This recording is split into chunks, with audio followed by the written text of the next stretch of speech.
As we work for peace, we cannot lose sight of Russia's increasingly brutal attacks against Ukraine.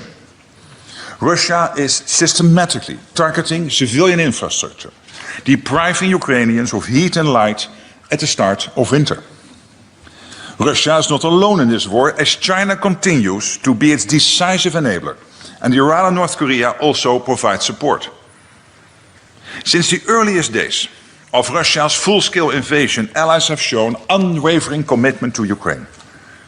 In recent months, European and Canadian allies have provided billions of dollars of essential US equipment to Ukraine through Pearl. This support is an important part of our ongoing efforts to ensure Ukraine has what it needs to defend today and deter future aggression. Who in the hell is Rutte? Where does he come from? I don't wish to be too delicate in this sense, but he's from the Netherlands. How many people live in the Netherlands? Well, if I were running the show, I would say, how many forces can the Dutch put into the field? How many forces can the Norwegians put in the field?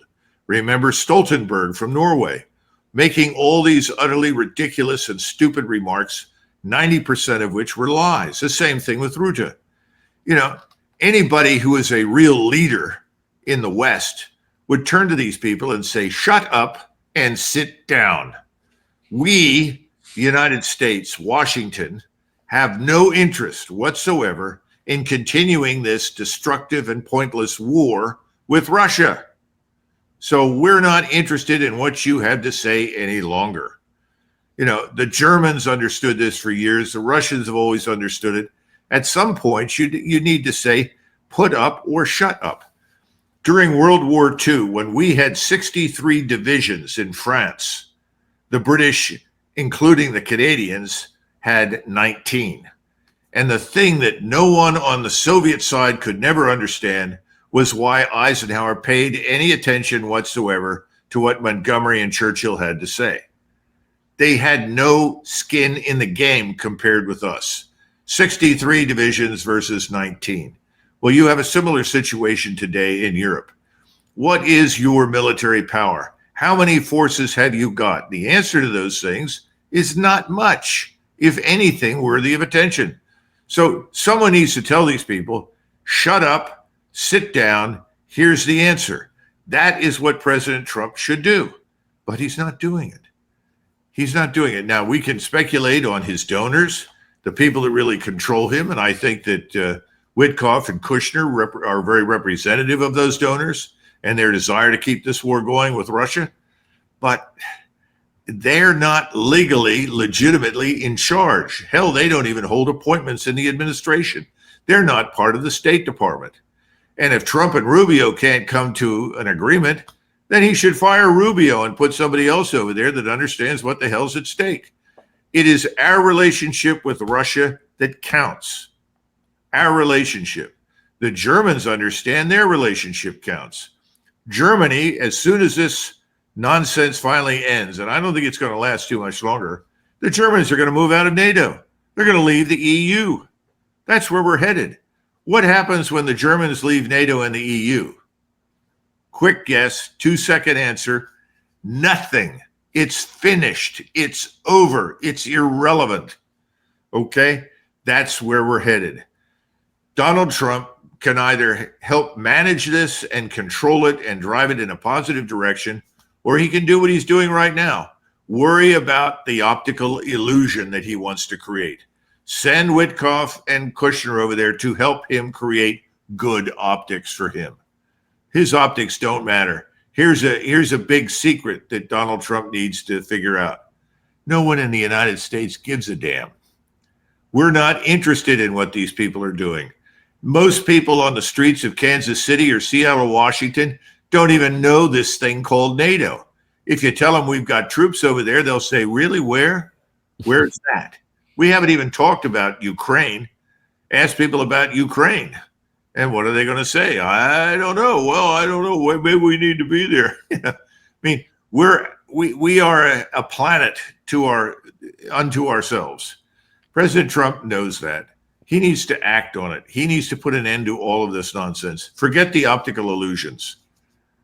Why do you suppose that might be? I mean, if you could just speculate a little bit, is it that he himself is just not willing to buck up? Because in other things, he doesn't hesitate to take really controversial statements and not care about what people think. Is it somehow that he's concerned, well, I don't know, with handlers, as you call it, or is it because he has surrounded himself only with yes men who won't tell him that that's what he should do? I mean, what do you think about that?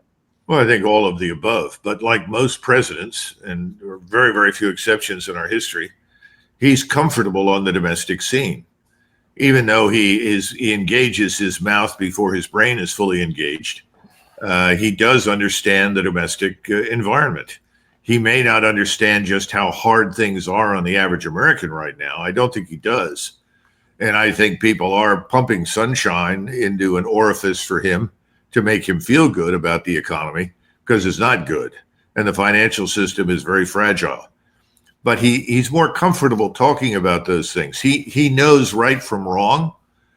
He's willing to address it now. Is he doing anything about it? That's another matter. I mean, how many people have we arrested up in Chicago that were responsible for trying to obstruct ICE, that were directly challenging federal authority in an area where the federal law is clear and unambiguous? None. So he really hasn't acted decisively there, and that's unfortunate. But he does understand it. But when you move beyond the borders of the United States, especially into Europe, I don't think he does. And I think he sees foreign policy the way many presidents do. It offers one of two possibilities. One is to make yourself look good, grand, and powerful, or two, to have your rear end handed to you. Okay? Vietnam handed the rear end to LBJ. And even Nixon, who ultimately extricates us, takes too long to do it and is destroyed as a result on the way out. So the lesson for most presidents ought to be, if you don't have to involve us overseas, don't do it. He hasn't learned that lesson. Yeah, but, you know, Doug, that's one of the ironies here, because he got into office on that premise, because people did get that, especially in the, you know, the Obama's Iraq stuff and Afghanistan and all these years that we just wasted there, et cetera. He tapped into that. Did he forget that? I don't think he forgot it. I just don't know that he really believed it to begin with. I think his instincts told him exactly what you just said. But, you know, surround yourself with the kinds of people who are there right now. And it's very seductive to believe that somehow or another you can make something good out of something bad. You know, look, he waited and waited and waited to get us out of Afghanistan. I know that President Trump in July of 2017 thought we should get completely out of Afghanistan. He was right. What did he do? He didn't. Because he was too easily seduced by the promise of success on the one hand, and on the other, he didn't feel comfortable taking that position and standing his ground, because he really didn't know much about it. What do you do when someone doesn't know much about the subject? You know, Lyndon Johnson in the basement of the White House had a replica of Khe Sanh created, showing where all the defending Marine forces were and where all the North Vietnamese were. He was trying to sort through it, understand it, manage it. How? He didn't know what he was looking at. It could have been, you know, under the Christmas tree, as far as LBJ was concerned. He didn't know anything about that. So part of the problem is that we tend to elect presidents who are good political figures. They understand how to cultivate the public. They understand how to say the right things. They ultimately understand how to get elected. But when it comes to governing, that's a different matter. Sometimes they're okay on the domestic side. Many times they're not. But when it comes to foreign and defense policy and the economy, they fail miserably.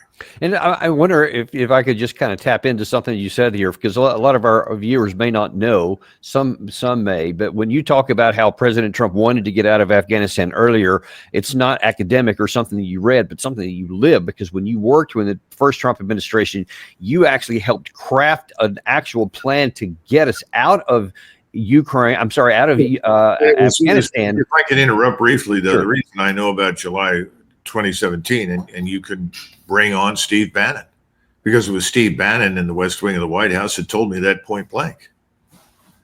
And he said at the end of the day, there were only two people in that whole room, because you had something like 12 people, many of whom were 4 stars, and others were leading political figures. But there were 2 people that agreed with the president. One was Steve Bannon, the other was Peter Navarro. We need to get out. And you see, I think President Trump forgets that one man with courage makes a majority. That's why we have a president. He hasn't come through for us. And so confronted majority, when he was confronted with a majority opposing him, which even include this man Kelly that came in to be his chief of staff, he buckled. Well, see, and that's actually what I wanted you to quantify for us, because you were brought into the administration late to craft a plan that would have got us out before Trump left office. He wouldn't have pushed it off until May, I think, of 2021, but would have had it before he left office. And you had President signed an order, but what happened to make that unhappen? Well, when he ran into opposition from the Hill, from the Senate, the House, as well as from the Joint Chiefs, especially Milley, his own temporary Secretary of Defense. And at the time, the Chief of Staff to the acting Secretary of Defense was Kash Patel. They all said, "Oh, no, Mr. President, we can't just leave like that. No, we can't do that." And of course, everyone that I spoke to, and these were people that, like you, had served over in Afghanistan, more than one tour. They were knowledgeable, and they said, if you're going to go, this is a great time to go. Let's get out in the winter. And I went through them. I said, well, we're going to drive some things. I said, well, you may or may not be able to drive everything out, but you can still fly out and you can still get out. And there are ways to do it. And so I sat down with people. Now, the ways to do it, that part went in the trash can because nobody in the White House was really interested in that. What they were interested in was ordering us out. They did that. The executive order was drafted. It was signed by President Trump, and people were hanging out of the windows of the executive office building cheering. And when the order was sent over to the White House for signature. So could he have done that? Yeah, I think he could have done that. Would that have meant that people in the Senate and the House might have tried to pass legislation blocking him? Maybe. Remember, you don't have very many brave people in Washington. People don't like to do things for which they could be held personally accountable. So given the opportunity to actually take a decisive stand, most will say, no, thanks. Let the president go. And if the president's successful, they'll all cheer. And if he's not successful, then they'll hang him politically as quickly as possible. And it's just so ironic and perverse that all the things that you had set up and the plans that you had and all of the fears that people were opposing that by saying all these bad things would happen, the bad things didn't happen after we left. It was just crickets to this day. And yet we would have saved a lot of American lives who ended up being killed because of the chaos that followed in the way it was handled under the Biden administration, which was even worse than what Trump had done. But that's just an example of exactly what you're talking about, the absence of courage and principled decision to do the right thing. Remember, keep in mind that the purpose of going into Afghanistan was always to eliminate bin Laden and 300 or 400 of his closest friends. And that was made very clear to Tommy Franks, and that General Tommy Franks made that clear to his subordinates. That's what we're going in to do. That's it. Why didn't that happen? Well, you've got to go back and you've got to look at Paul Wolfowitz, who was really running the show in the Pentagon. You've got to go back to Scooter Libby working with Cheney and Wolfowitz to persuade people that we needed to stay in Afghanistan.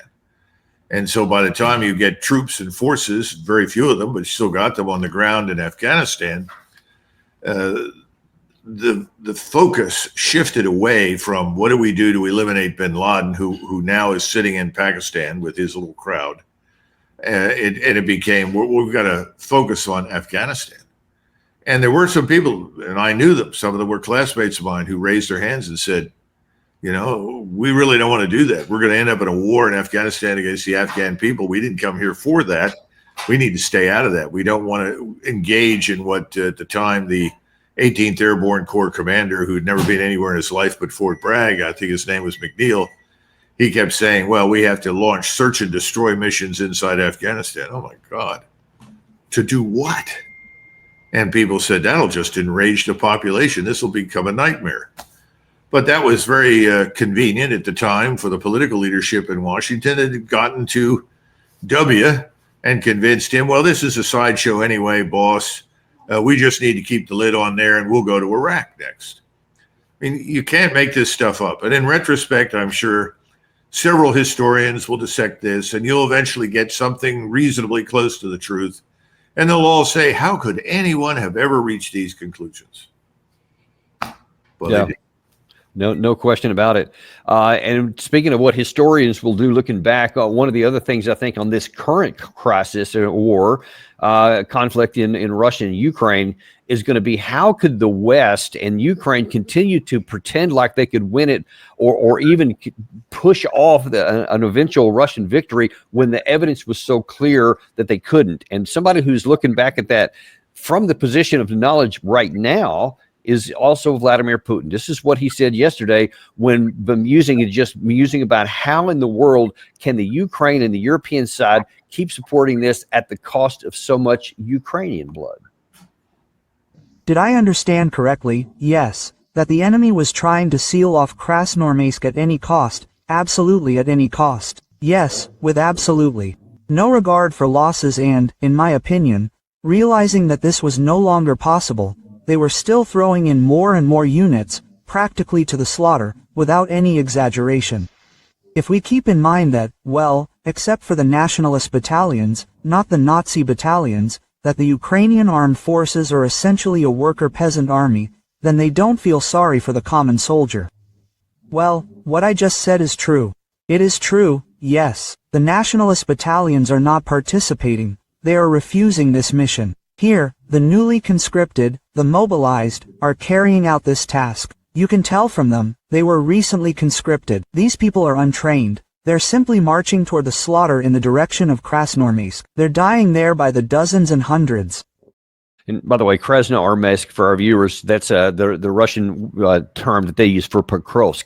But he's saying that the Ukraine side is just throwing these troops just into a garbage bag, if maybe even worse than a meat grinder, while keeping their better troops, the Azov Corps, etc., out of the fray, because from what I've read from other sources, they refused to go into these places where they knew they were going to lose. But yet the Ukrainian authorities kept sending these guys into the meat grinder. What do you make of that? Well, a couple of things. First of all, in Washington, the narrative is what counts, not the truth. The narrative is what you are rewarded for repeating. The narrative is an opportunity to enrich yourself and benefit from donors. The truth is irrelevant. And I don't think that President Putin really understands that. So many of the people that are talking, I was reading about members of the Senate who were insisting that Witkoff, for instance, should be considered a traitor to the United States for actually going to Moscow to negotiate, which is an absurd statement. I mean, I'm not a fan of how this president and his makeshift cabinet works, but the notion the man's a traitor because he's trying to help negotiate some deal that'll make Trump look good doesn't make him a traitor. That's nonsense.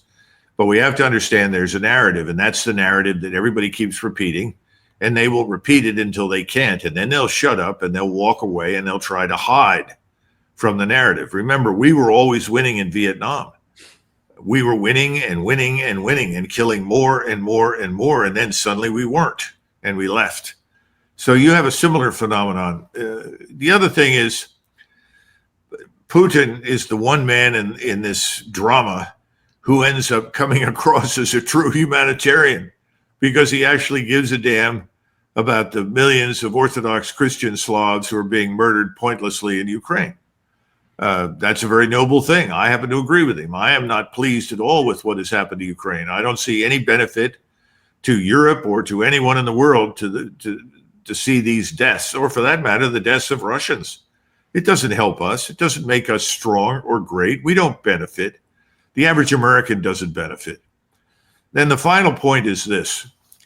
If you go back and look at the famous Battle of New Orleans that elevated Andrew Jackson as a equivalent of what we would call a National Guard general in those days to national hero status, you go and look at the place that was set up as a defense.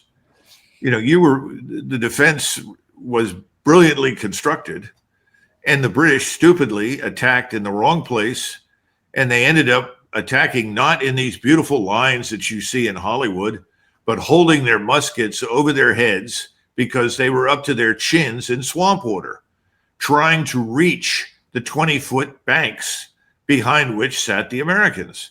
Well, of course, the Americans won at very low cost, and the British were slaughtered.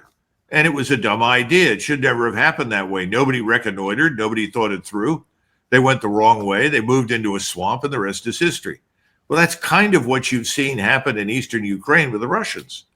The Russians built these impregnable defenses, and now these defenses have actually moved forward, always at a very deliberate and cautious pace to ensure that the intelligence, surveillance, reconnaissance platforms were in place, that all the strike weapons, artillery, rocket artillery, mortars, everything were all in place, annihilating whatever attacked them. In other words, move forward, stop, be attacked. Move forward, stop, be attacked. It's been a slaughterhouse. It was a very intelligent way to do business, but it's not what we expected, because it's not what we thought they would do, because we were convinced that the Russians wanted to overrun all of Ukraine, which was never the case. They still don't.